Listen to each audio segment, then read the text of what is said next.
Okay, I close here the first part of the communication. We have now a better idea of what is this business activity. We can focus on the more interesting topic, which is who are the people involved in this activity. And I just show you it's a complex business network, and there is many actors involved in this business activity. But I will focus here only on one of those actors, which are the car importers. So why the car importers? For me, they are particularly important because they are really the people connecting the cars available in Europe, the second-hand cars, and the demand for second-hand cars in Africa. And more than this, we can find two very different profiles of those cars importers, the Lebanese entrepreneurs on one side and the Beninese entrepreneurs on the others. And this is very interesting because it allows a comparative study, which is very helpful in the analysis. Okay, so let's start with the first profile, the Lebanese car importers. And the Lebanese can be defined as a commercial diaspora. So if we go to the classical definition of the commercial diaspora by Cohen, it's a community using its network of members to address technical problems linked to a common commercial activity. And this is exactly what is happening with the Lebanese entrepreneurs. Some Lebanese are working in Cotonou, selling second-hand cars, and they can count on a lot of Lebanese diaspora implemented in different business places of the network to send them those cars. So there is a very strong coordination between those Lebanese, even if they are working and living in different places. And there is a very high level of trust between those partners. So just a word more about this question of trust, which is very important for this economic activity among Lebanese entrepreneurs. We are here facing a specific kind of trust that has been defined by Alessandro Portes as enforceable trust. And if I go to his definition, and here I quote, he said that trust exists in this situation precisely because obligations are enforceable, not through recourse to law or violence, but through the sanctioning power of the community. And this is very important among those Lebanese. They are working on an economic basis together, but if someone break the confidence in this economic activity, break the trust, the consequences will not stay at the economic level, but we go to the familial level and can even go back to the village of origin in Lebanon. So there is a very strong pressure to keep this trust and not to break this trust. So this very important trust, this enforceable trust that we can find among Lebanese entrepreneurs, allow them to work in a very specific way. The Lebanese entrepreneurs working in Cotonou will stay in Cotonou and just receive the cars coming from other Lebanese working and living in different European countries. So those Lebanese entrepreneurs don't have to travel, they don't have to go to Europe to find the car by themselves. They can just stay in Cotonou and only the cars are circulating. So this is important because if we look at the last topic about those Lebanese entrepreneurs, the mobility topic, which is central for us today here, we can see that those Lebanese entrepreneurs don't have to travel. They can just count on different Lebanese community, for example, the Lebanese community of Belgium. And this Lebanese community in Belgium has been there before the second-hand car business. Some of them came in Belgium for the study. Others just fled from the civil war. And today they reach a very high level of integration in Belgium. They own their houses and business. They run political activity. Many of them receive the Belgian nationality. So if you try to assess the impact of this economic activity, the second-hand car exportation business on Belgium, regarding those Lebanese entrepreneurs, we can witness the presence of a strong Lebanese community in Brussels. Okay, I will close here the first profile, and I will have a look now on the second one, the Beninese entrepreneurs, and we will see that the picture is a bit different there. So we are here facing entrepreneurs working in a transnational business, but unlike the Lebanese, there is absence of a strong community living abroad, and there is an important problem of trust between those Beninese entrepreneurs. So there isn't a strong Beninese community in Belgium, and even the few Beninese living in Belgium don't have the same kind of trust, the same level of trust that can lead them to send the cars directly in Cotonou. So these have very strong consequences for those Beninese entrepreneurs. Here I will show you some of the consequences. The first one is that the Beninese entrepreneurs working in Cotonou have to travel themselves to find the cars. They have to come on a regular basis in Europe to buy those cars there. And this regular coming and going between Benin and Europe is leading to a kind of double involvement. They spend a long time in both countries. And so this kind of double involvement lead me to define those Beninese entrepreneurs as trans-migrants. So just a word about this concept of trans-migrant. It has been defined in the 90s by Bach, Glick, Schiller, and Zanton Blanc in the following way, and I'm quoting here.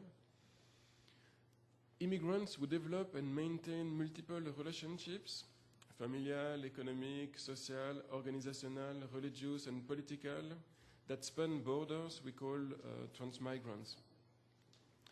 And so with those transnational activity, more and more we are facing people living in two places at the same time, keeping a good connection with those places, and leading activity in different fields in those places at the same time. So this seems to be exactly the case for those Beninese entrepreneurs. But if we have a closer look on the mobility topic, we'll see that it's not that simple. I just said that those Beninese entrepreneurs have to travel themselves to find the cars. They cannot count on other Beninese people living abroad. So this means very regular coming and going between Cotonou and Europe. They do this through business visa, but very often those business visa imply very short stay in Europe.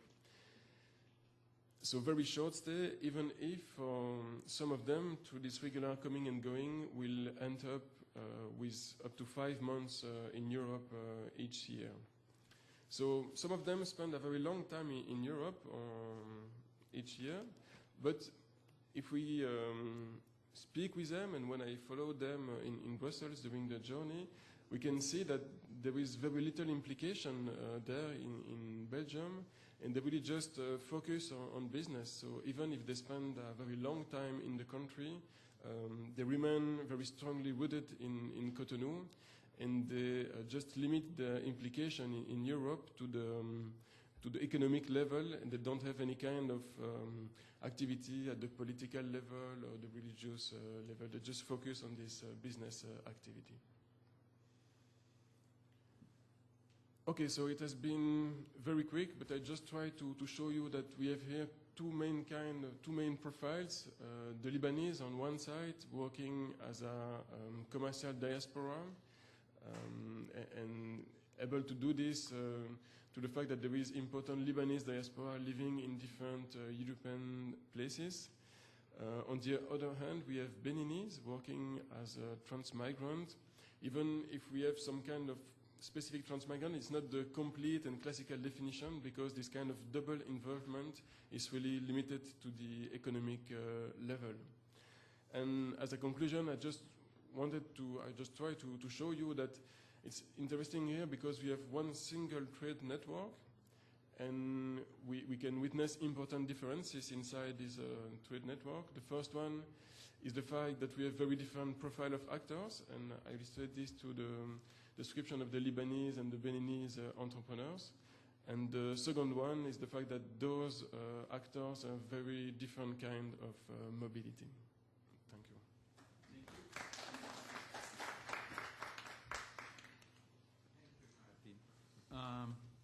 When the referees preparing this conference has received your paper, I receive also a question: why should we accept a paper dealing with cars?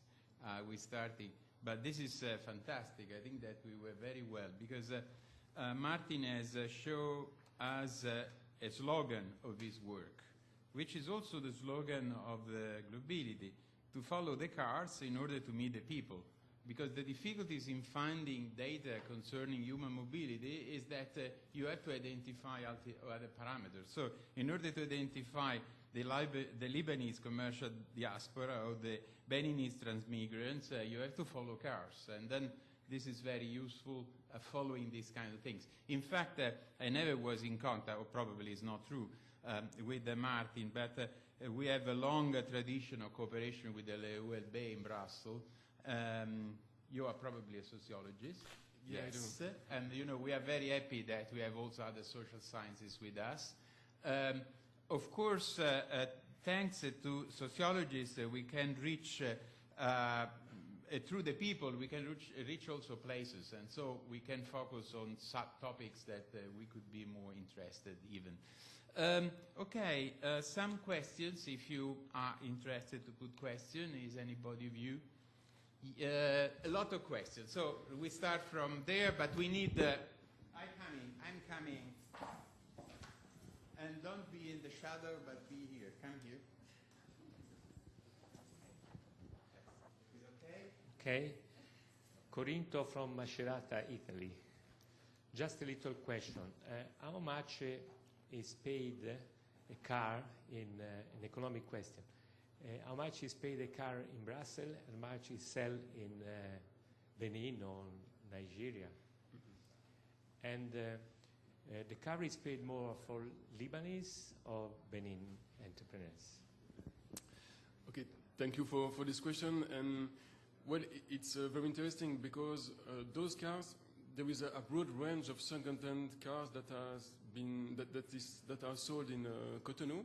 And we can find very cheap and very old cars because there is a demand, an important demand for cars, for the possibility to run a cars there, but there is very little economic possibility in West Africa. So we can find some cars not sold upper than 500 euro in Brussels, and that at any way will never be more than 800 to 1,000 euro in Cotonou. So there is a lot of cars that are sold in this kind of price, but today we are also witnessing a lot of very expensive cars arriving there, and you have to remember that the people buying those cars are mainly Nigerian people, and some of them have a lot of means, money from petrol, and so there is also very expensive car, mainly coming from United States. So this is something quite new, but about 5-8 years before,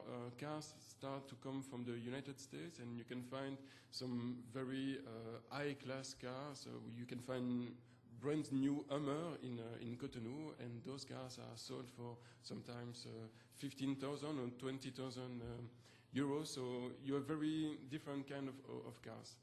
Now the interesting point is that it's a bit counterintuitive, but the Lebanese are selling the cars cheaper than the Beninese, and they can do so mainly because they have this very important network, and the fact that they don't have to travel, they don't have to spend money to go to Europe, they don't have to look by themselves, they can just call other Lebanese, and they can very quickly change the way they receive those cars. So if the cars are expensive in Brussels, they will just find other Lebanese working in Paris or in Hamburg, and they can always have the better price, which is far more difficult and which take a lot more time for the Beninese.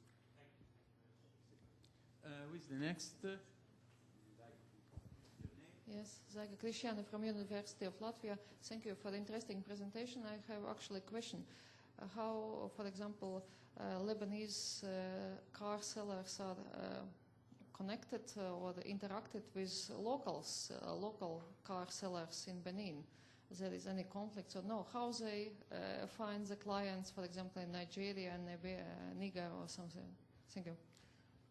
Yeah, so if we look at the situation in Cotonou, well, of course, all these second-hand cars industry have to work together, but if we go a little bit deeper, we can see that there is a kind of separation between Lebanese on one side and Beninese on the other.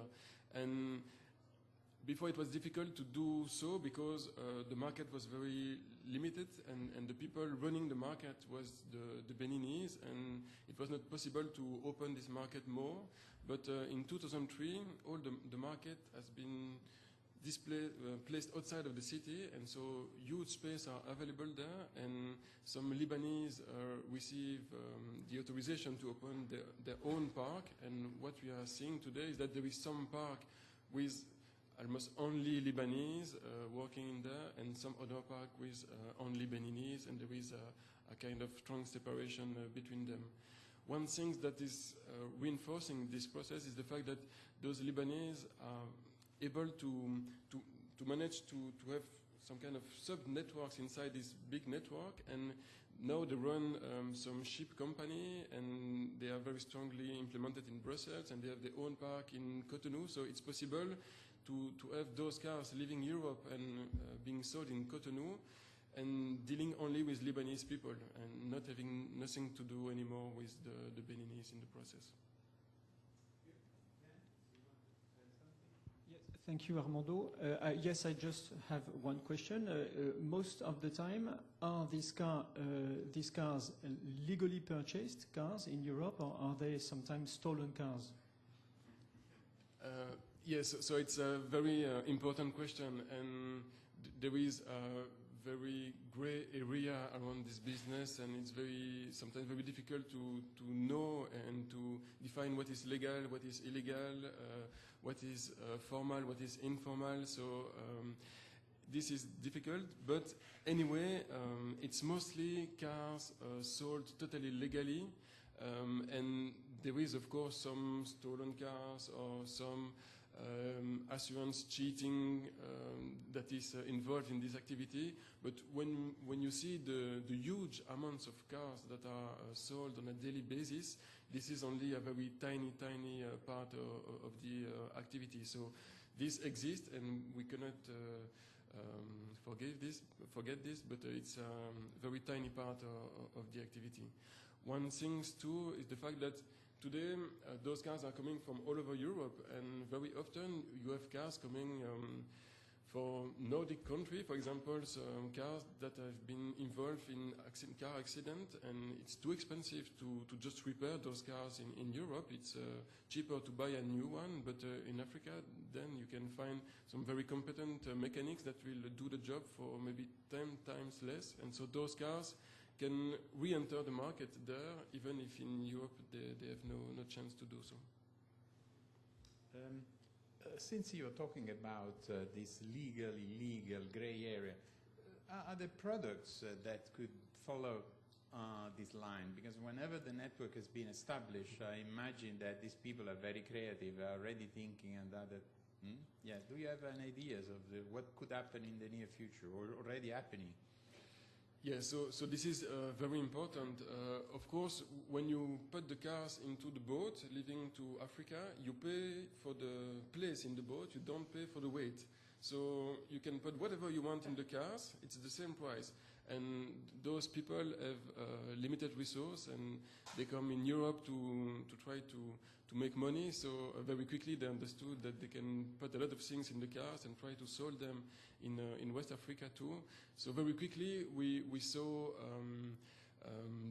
TV or fridge or second-hand material in the cars, a lot of mattress too, So all that those people can find very often just find in the street or buy for a very, very little price in Europe, and they put this in the cars and send them there too and sold it in Cotonou. So it's sometimes more difficult to study this because this changed far more quickly than the second-hand cars in itself. And for example, it has been very important in Brussels at one time. We can saw a lot of those places in the street, very often complete informal places like private garage. You just open the door and there is 1,000 TV there, second-hand TV that can be bought for 10 or 20 euro. But from time to time, the law changed and they try to stop this. And in Europe, you have this law that it's not, you are not allowed to sold garbage. And once those materials don't have any value, it's garbage, so you cannot sold or export those. So from time to time, you have limitation and you cannot do this anymore, and then it starts again. And well, but it's important and it's very active in this activity. So it's a very complicated story, and then I'm sure that you will continue to monitor it. Thank you, Martin. Thank you. And then we continue with the next paper. Now, at 10:30, there is the contribution by Jan Richard, who is here, and Clarisse Didelon. Is the presentation will done by Jan, and the issue is mobility of international students, Europe's attractiveness between perception and practices. Are you ready? Perfect. Yes. Where is the place? Yes, the larger. It is all in Italian. Presentazione. Okay. Yeah, perfect. Thank you.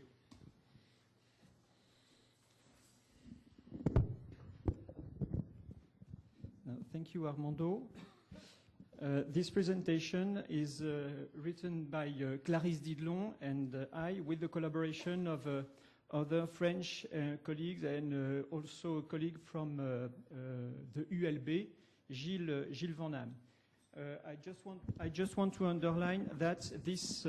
Sorry for my Franglish accent. It is sometimes really punishing. I beg your pardon. And this presentation is based on an in-process research which started 2 years ago, and it is based on two in-process research projects. The first one is a project run by Clarisse Didelon and Claude Graland in the framework of the 7th Framework Programme, and it is called Europe Roadmap. How is Europe viewed in the world? And the second one is the Tiger project, in which Barbara and Armando are also involved, and we are going to work together, and we are going to mix the outcomes of our own research in a few months. In the framework of the first research project, Europe Roadmap, we carried out a large study, a large survey of more than 10,000 students in 18 countries in the world. And they were asked something really simple, among many other questions: in which countries in the world would you like to live in the near future? And we tried to map their answers. And in the second research project, which is called Tiger, we are studying the place and role which takes place in the framework of the ESPON program financed by the European Commission. We try to address the place and role of the European Union in the globalization and the impact of the globalization on European regions. And in this paper, I try to answer several questions. What is the degree of attractiveness of Europe when it is on international students, when it is compared with the attractiveness of other large geographic ensembles? Second, what is the image of Europe among the international students in various countries in the world? Is there a correlation between the image of Europe and the mobility of international students? And what are the other factors of mobility suggested by these studies and other studies? And what kind of relation, this is the last question, what kind of relations exist between the European Union and the neighbor countries with respect the international student flows? And are the flows of international students regionalized or not? Of course, we are in an era of globalization, but as many economists have already demonstrated, and specialists of human mobility, there is one really important pattern of globalization, which is regionalization. It means the development of interactions between countries situated in the same parts of the world. And we have been witnessing for decades the step-by-step emergence of large geographic ensemble based on strong interactions between neighbor territories, neighbor countries. I will finish this introduction with a last question. To which extent the European official actors, it means the European Commission, the member country governments, and the higher education and research institutions in Europe are involved or not in this process of regionalization. I finish with the definition of international students on which I base this presentation. An international student, according to the UNESCO, is he's a person who traveled to a country different from its own for the purpose of tertiary study. My first part is dedicated to the presentation of flows in the world, and here is the sample of city in the world where we surveyed these 10,000 students in the framework of this project called Europe Roadmap, run by Clarisse and Claude Graland. I just want to remind with a few information. The number of international students in the world has been steadily growing since the 1990s, and in the second step, since the beginning of since the 2000s, as you can see on this chart, on this graph. And you can see also that the number of students and also of international students has been steadily growing in many European countries, especially in Western European countries such as France and the United Kingdom since the end of the 1990s, since 1990 to 2009.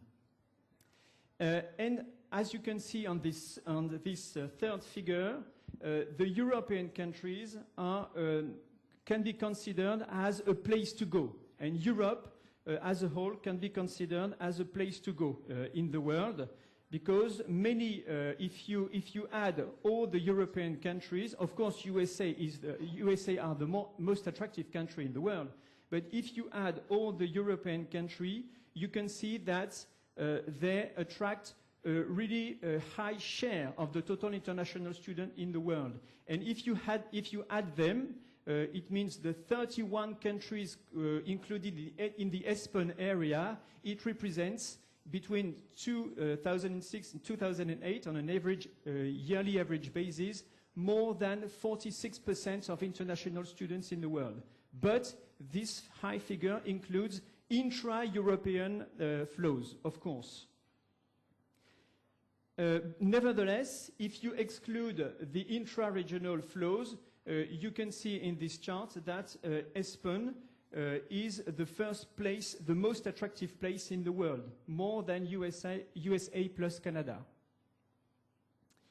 You can see also another way to represent the attraction of Europe in the world with this map, which represents only the first destination of international students from each country in the world.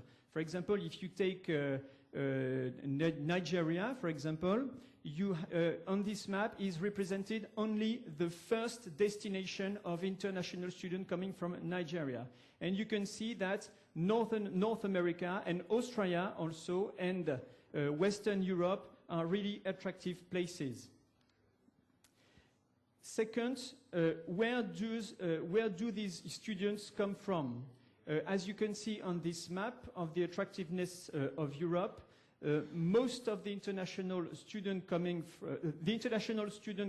to Europe come from all parts of the world, especially from Pacific Asia and also from Africa.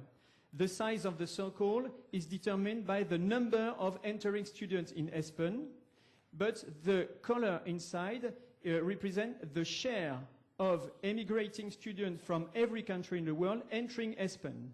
And you can see that the attraction of Europe is really high in Africa. As you can see, as far as NAFTA now is concerned, the attraction is lower on Africa. Surprisingly, is not that high on Latin America, and it is higher in Pacific Asia. And the connections between the two sides of the Pacific Ocean are really strong. And as you can see now, the attractiveness of the ASEAN +3 space, plus China, Southern Korea and Japan, is not that low, but it is much lower than for NAFTA and the European Union. As you can see now on this map, you can see the attractiveness not of the ESPN space, but of various European countries on the country basis. And you can see that the origins of students coming to European countries are really various, are really diverse. As you can see, the origin of students entering France is not totally the same as for the students coming to the United Kingdom. So there are patterns of geographical attractiveness for the students entering the various European countries. It is the same for students entering new member countries, but the difference is that the attractiveness of the new member countries most of the time is more regional and it is less global, which is not surprising. To finish, here is a graph representing the patterns, the geographical patterns of attractiveness of European countries. Most of the time, the attractiveness on other European countries is really high. And it depends from one European country to another. Sometimes it is high in Africa, sometimes it is high in Latin America, and so on. I finished this presentation with the cluster analysis. Please don't ask me too complicated questions on how it has been made, because it was made by Clarisse Didlon. For me, the statistics is really a punishing discipline. So I am able to ask, can you do this, please? And she does it, and she explains me, but I don't understand everything. As you can see on this map, you can see that there are different kinds of country grouped according to the distribution, geographical distribution of their international student exportation. The more a country is yellow and red, the more its exportation of students are oriented towards the ESPN area. So you can see on this map that the attractivity of the ESPN area, Europe, is high, but it was for the period 2001 and 2003.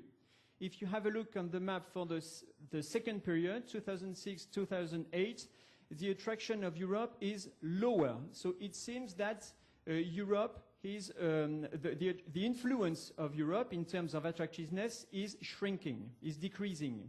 Nevertheless, this map is good, but is bad. It is bad. It is bad because I think that we would have another representation if ESPN would be considered as one country, excluding the intra-regional flows. What are the causes of the attractiveness of the European countries? First, we make the hypothesis that the attractiveness of the European countries is based on on the positive image of Europe. So in the framework of the Eurobroadmap project, we surveyed roughly 10,000 students in the world, and we asked them, in which country would you like to live in the near future? And we represented all their answers. The bigger the country is, when a country is big, it means that it has been quoted, cited very often.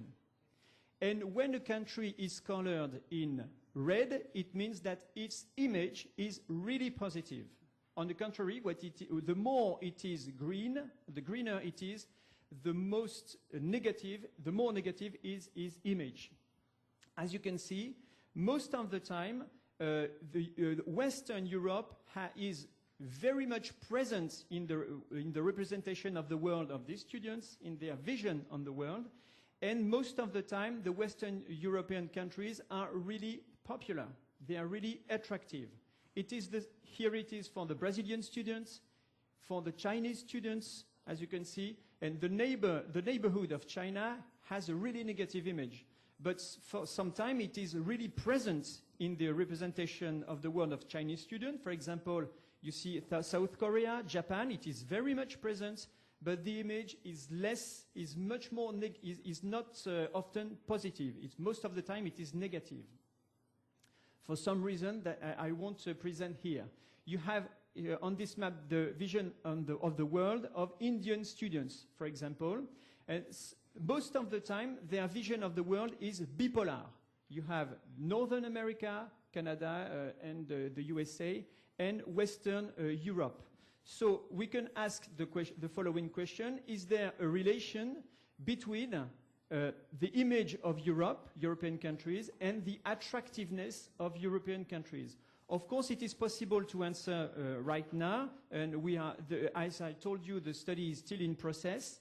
But we can, for example, make the hypothesis that when we made this survey in 5 different Brazilian universities for undergraduate students in 5 disciplines, we can make the hypothesis that the answers of the student are, to a certain extent, representative of the vision of the world of all the Brazilian students. Of course, it is something risky, but it will be studied more deeply. There will be an in-depth study in order to check this hypothesis for the months to come. So if I take the example of the of China, you can see an enormous Europe. You can see a very big Northern America when compared to other regions of the world, and a very popular Europe and a popular Northern America. And when it is compared to the attraction of these regions in reality, in the observed flows, you can see that it looks like the United States is more attractive on the Chinese students than on European students. So it is the sign that there are, of course, other factors which explain the uneven attractiveness of various regions in the world. But I can say that it seems that Europe has a strong attractivity, a potential strong attractivity, but this attractivity is underexploited, if I could say so. And why, to finish this second part, why is Europe so attractive in general? I try to answer this question by showing you to which words, to which idea Europe is associated most of the time by the students of these countries. And most of the time it is associated with really positive ideas. As you can see in this case, the Brazilian students tend to associate Europe with the ideas of development, culture, history, and so on. Sometimes the association are less positive. As you can see in the case of Cameroon, European is really by many students associated with the idea of colonization, domination, racism. And the attractiveness of France has severely fell down over the last decades because of problems of visa. It is really difficult for a student coming from Senegal and Cameroon to get a French visa. And now the French who wants to go there have to buy a visa, which is new. Last test we have tried to make, we have tried to see if there is a correlation between international rankings of universities and the attractiveness of the countries. So we can make the hypothesis that the higher is a country in the international ranking, the higher its attractiveness is. But in fact, the correlation, if it exists, is really fuzzy, and it is not that clear. If I make a correlation between the average ranking of a country in the Times Higher Education supplement ranking, for example, and its share in the total number of international students in the world, it looks like there is a correlation with determination coefficients, which is 0.83, which is pretty high. Nevertheless, if I look at the correlation between the ranking of the countries and the share of international students in the total residing students in the country, the correlation is really low. So I think that we need to make further analysis in order to see the importance of this variable. Last question: are the flows of international students regionalized or not? To a certain extent, yes, they are regionalized. As you can see on this map, most of the time, international students coming to European students, to ESPON countries, come from other European countries. It is really clear. And I asked, with Clarisse Didelon, we were asking whether, if the European institutions were responsible for this situation, or if it was just a question of geographical proximity. Why is this question important? Because the European Commission stands for a stronger neighborhood policy, because Europe represents itself as a regional power, and because the development and the participation of neighbor countries in the common space of knowledge is really something really important. But notwithstanding these facts, we can see that most of the time the relation in the field of cooperation, scientific cooperation, is disymmetric. It means that for the neighbor countries, Europe is much more important than the neighbor countries are important for Europe. As you can see on this graph, the share of European students in the total number of international students studying in ESPON countries is most of the time really high. But when you look at this relation in the two directions, it is really disymmetric. For example, you have here the share of ESPON area in the destination of students from neighbor countries. Most of the time it is really high. But it does not exist on the contrary. And French students, when they go outside, they go to Northern America most of the time, or to other European countries. And I'll finish with one last indicator. When you have a look now at the evolution of the share of students coming from neighbor countries in Europe, it has been steadily decreasing over the last years.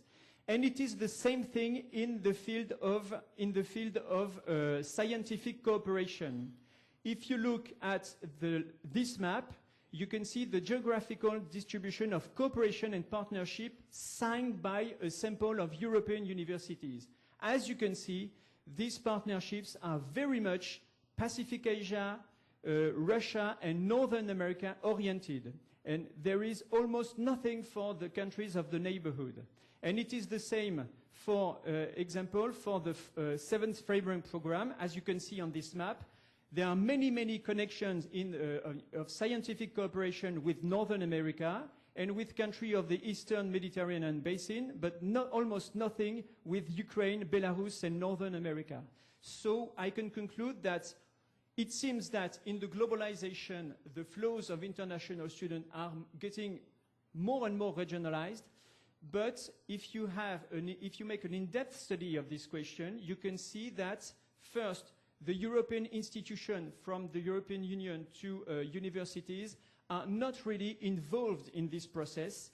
They do not seem to do very much in order to organize the phenomenon, to organize the flows, these migratory going and back flows from Europe to the neighbor countries.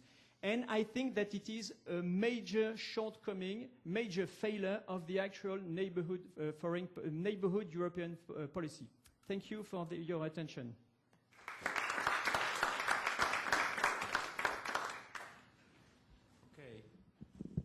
Questions, clarification. Here. Thank you.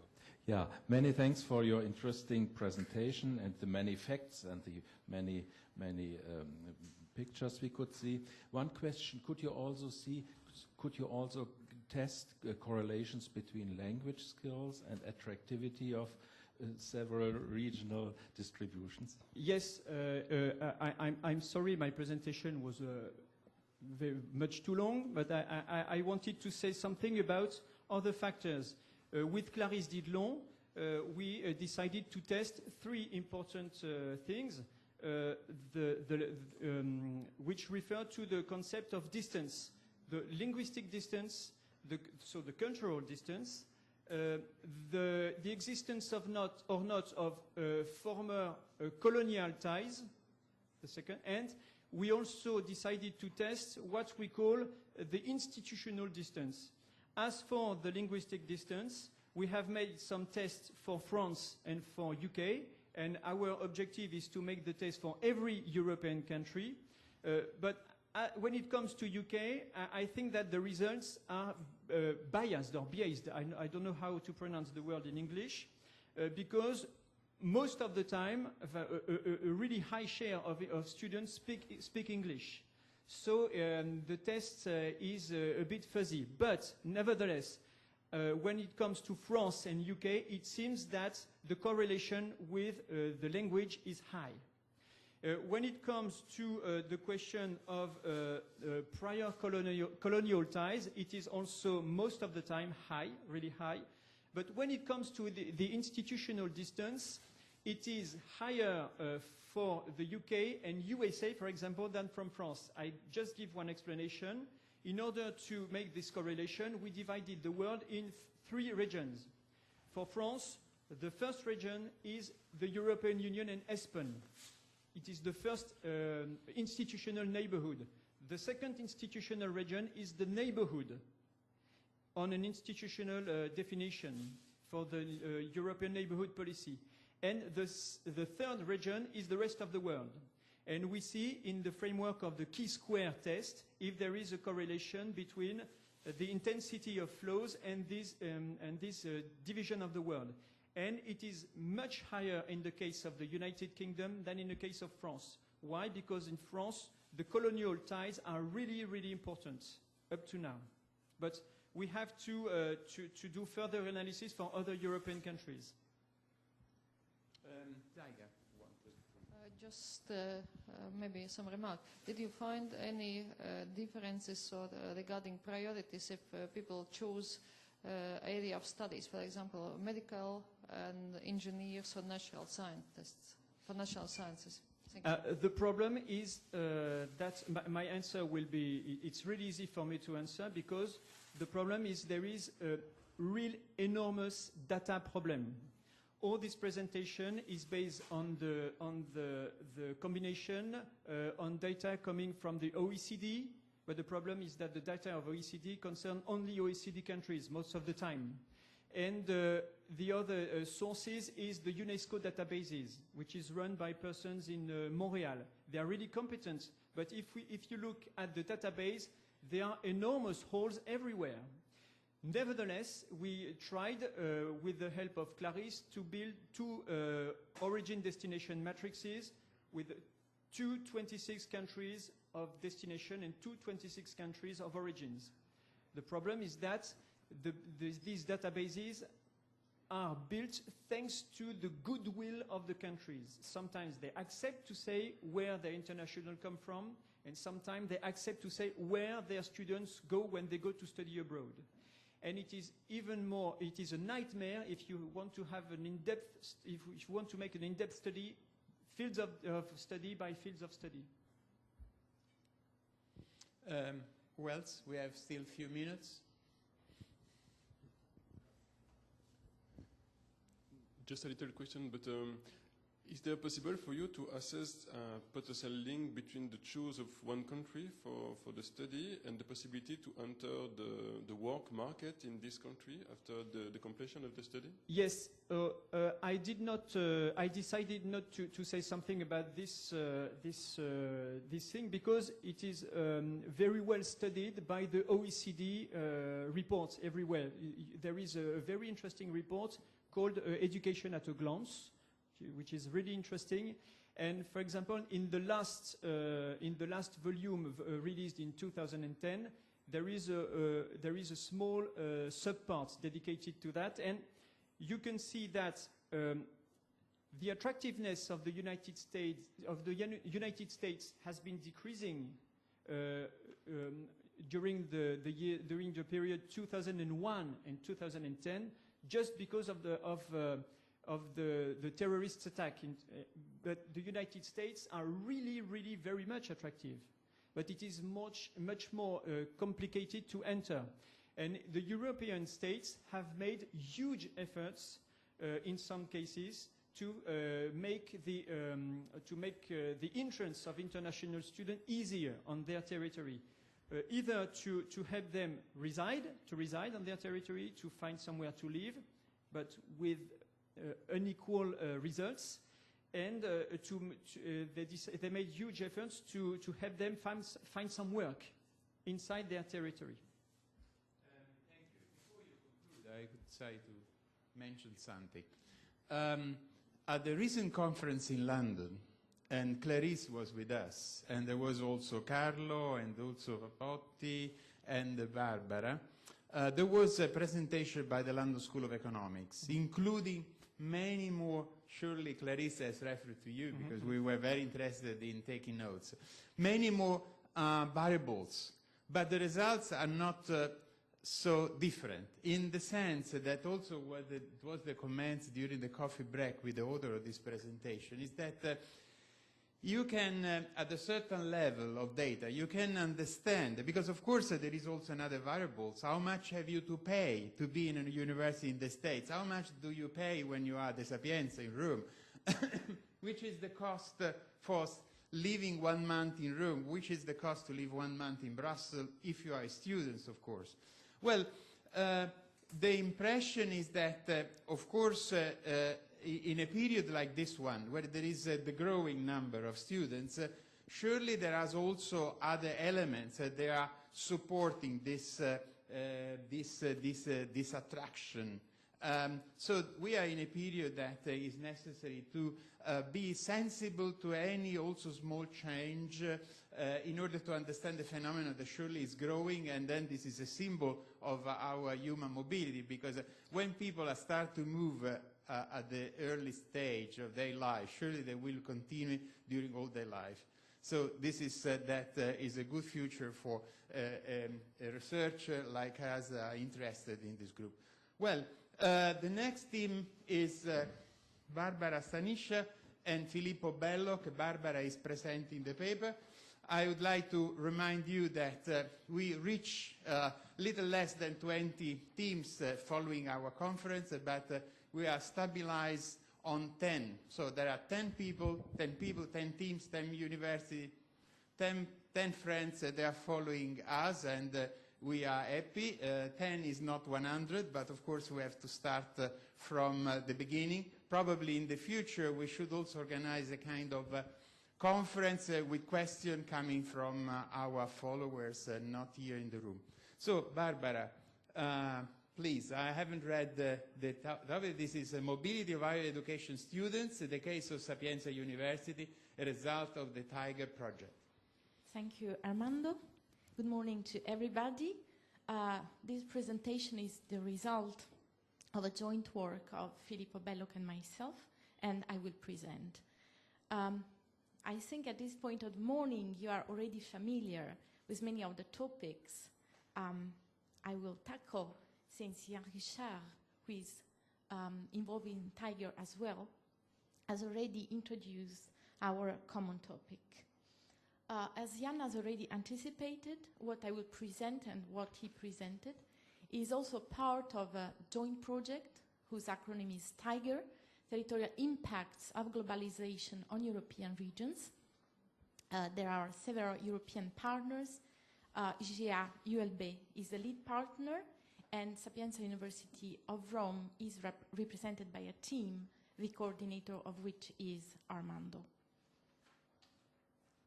These are the major questions and the main objectives of Tiger, of the Tiger project.